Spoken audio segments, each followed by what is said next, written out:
Hi, and welcome back to my channel. Today we're going to do a quick review on the Ruger Mini 14 chambered in 223. If you like what you see, hit that like button, hit the subscribe, don't forget about the bell, and please leave a comment below. Thanks for stopping by. And here's just a quick look, and then obviously first things first, you can see that the chamber is empty, so this weapon is completely clear. And this rifle has a complete wood stock.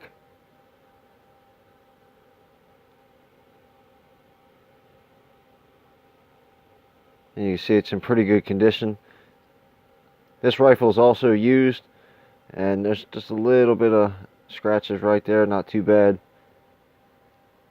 And just a quick look at the other side.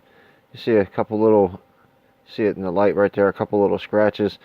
When you take it out of the light, you see it didn't actually damage the finish, but you can see there's a couple other little dents over here as well. Other than that, the stock is in really good condition. Doesn't have a butt pad, just a little tiny black spot right there which you can unscrew. And you see it's a Sturm Ruger, made right here in America. And like I said, it's the Ruger Mini 14 chambered in 223. And this one does have the sling attachment on the back, and as well as the front. I don't have a sling on it, but if I want to put one on there, now I can. And it has a standard front sight. It's not adjustable, but this is I'm pretty sure this is an aftermarket muzzle brake. I don't think the gun came with it. I'm not 100% sure about that. Like I said, I bought it used, and the guy who I bought it from usually does quite a bit of modifications. And I like this one a lot. This has got quite a bit of zip to it for, you know, only being 223, but the holes drilled in the top there. You see the 6 of those, and then all the slots cut out in the front. And I mean, look at it. This looks pretty cool too. It has this black barrel shroud over it. Kind of what makes it look pretty cool. I like it. I don't really know exactly what kind of functionality it's supposed to add to the rifle, but once again, it looks really cool. And it does have an adjustable rear sight. It's a little adjustable on the side and on the front, or you could just replace it. The little window right here, the guy who I bought it from said you can take that window out and mount your scope bracket on there somehow. I'm not really interested in doing that. I'm used to firing this just through the regular stock iron sights, and that's really the way I like to do it.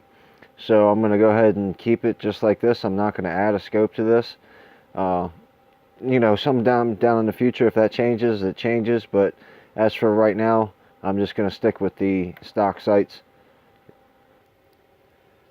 The action's really easy to operate. Once again, you can see it's empty. There's no magazine in around in the chamber. You just send it right in the battery pretty easy with one finger. You can pull it back with one finger and let it ride.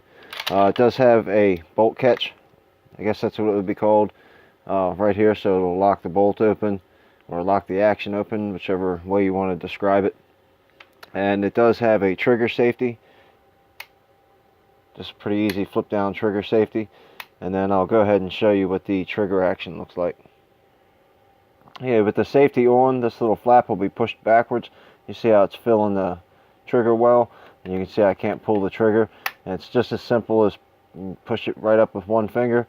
And this trigger does have a little bit of take up. Not really too sure how well that's shown, maybe if you can hear it. And then after a short amount of take up, it's got a real easy drop. I don't have a magazine in, so I'm not going to go through, you know, the reset and the second round for the semi-automatic, but that just gives you an idea what the trigger's like. The rifle came with a 5-round magazine. This is a Ruger magazine, and when you put it in, you have to put it in at an angle like that and snap it backwards. Like my regular AR, I can just push it straight up in there, and then the magazine release, you just push up on this, and you see, you know, it flipped it out pretty good.